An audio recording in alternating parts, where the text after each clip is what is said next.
Hello my soul family, Ram की कुटिया में आपका स्वागत है। ये देखिए मेरा बच्चा अभी खाना खा चुका है और ये अभी मेरे साथ ऐसे ही मस्ती करेगा, खेलेगा थोड़ी देर तभी चला जाएगा यहाँ से। हाँ, तो मैं आपसे एक बात बताना चाहती हूँ कि किसी की बुराई क्यों नहीं करनी चाहिए। तो इसलिए नहीं करनी चाहिए क्योंकि देखिए, जब आप किसी की बुराई करते हैं ना तो उसका आधा कर्मा कोई नहीं देखता, लेकिन ईश्वर देखता है। तो उसका आप आधा कर्मा ना अपने हिस्से हिस्से में कर लेते हो। आप सोचते हो कि कोई नहीं देख रहा है, आपके दूसरे कान में किसी और की बुराई किसी और से आप बता रहे हो। तो ये करोगे तो कोई तो देखता नहीं, वो इंसान नहीं देख रहा जिसकी बुराई आप कर रहे हो, लेकिन ईश्वर आपके पास ही खड़े रहते हैं, आपके अंदर ही हैं, तो देखते रहते हैं। तो उसका ना जो भी फल होता है 50% काट के आपके हिस्से में कर देते हैं। फिर आप अपने कर्मों का रोना रोते हो कि प्रभु मुझे ऐसी सजा क्यों दे रहे हैं, क्यों मेरे हिस्से में ये दुख है, मैंने तो कुछ किया ही नहीं है। लेकिन आप ये नहीं सोचते कि आपने किया है, आपने उसकी बुराई की है किसी और से। फिर वो क्या करेगा, वो जाके किसी और से करेगा ना, उसका भी फल आप ही को मिलेगा, क्योंकि आप एक जरिया बन गए, आप उस बात को फैलाने का एक जरिया बन गए। इससे अच्छा क्या है, इससे बचने का तरीका क्या है, आप इनकी सेवा करिए, बेजुबानों की सेवा करिए और ईश्वर की भक्ति करिए। अगर आपको लगता है कि कोई आपसे बुराई कर रहा है ना, तो आप उसको अवॉइड करना सीखो। उससे बोलो कि चलो कोई बात नहीं भाई, उसका कर्मा हो जाने, बस आप वहां से कट जाओ। जरूरी है कि आप उसमें फंस के इन्वॉल्व होके आप उस बात को और बढ़ा चढ़ा के बताओ, नहीं ना।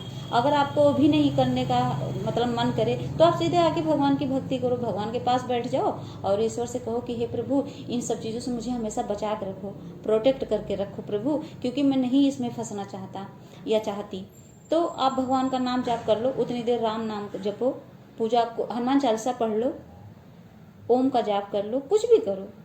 और सारी चीज़ें से जब आपको फुर्सत मिले तो इनकी सेवा कर लो। ये तो सबसे अच्छा एक जरिया है आपको हर चीज़ों से, बुराई से बचने का। और अपनी बुराई क्या, अपना जो दुख है ना, किसी से कहने के बजाय आप इनसे कहो, क्योंकि आप किसी से कहोगे वो बुराई के तौर पे किसी और से कहेगा, उससे अच्छा आप इनसे कहो। ये तो ऐसे जीव हैं, ये किसी से कहेंगे ही नहीं। ये तो ऐसी सोल है ना, ये आपकी बुराई कहीं नहीं फैलाएंगे। आपको कोई दुख है, अंदर से कोई दर्द तकलीफ है, आप इनसे कहो। ये कभी किसी से जाके कहेंगे? आप कह के देखना, कभी नहीं कहेंगे, क्योंकि सीधे ईश्वर को बोलेंगे और ईश्वर आपकी हेल्प करेगा। ये ईश्वर से कहेंगे कि हे प्रभु, इनका दुख काट दो, क्योंकि ये मुझसे प्यार करते हैं। तो ईश्वर सुनेगा, आपकी सुनेगा, इनकी सुनेगा, हम सबकी सुनेगा। बस लेकिन हमें अपनी आदतों को ना बदलना पड़ता है। इसीलिए मैं कह रही हूँ, आप अपने आप को जब चेंज करोगे ना, तो आप खुद देखना आपके अंदर कितनी पॉजिटिविटी आएगी। आप इतना सुकून फील करोगे, एकदम मन एकदम शांत हो जाएगा। इनसे जब मैं बात करती हूँ ना, तो मुझे बहुत ज़्यादा सुकून मिलता है। आपको लगता है ये बोल ही नहीं पाते, ये सुन क्या सकते हैं, लेकिन ये ईश्वर हैं, ये सब कुछ सुन सकते हैं, बस बोल नहीं पाते।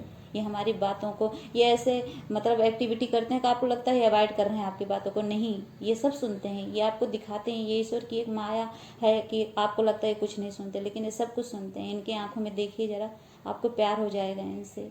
यही मेरा कहने का मतलब यही है कि आप बुराई से दूर रहा करिए। क्यों लेना है दूसरे का कर्म अपने हिस्से, नहीं लेना है ना। बल्कि उसको समझाओ कि उसको भी बोलो कि भाई आप भी भगवान से जुड़ो। इतना बोलने में कुछ नहीं जाता आपका, आप बोल दो, आप अपना कर्म करो, अपना कर्म करना होगा तो करेगा, वरना नहीं करेगा। अगर उसके अंदर आएगा तो करेगा। इसलिए आप भी खुश रहो, दूसरों को भी खुश करने की कोशिश करो।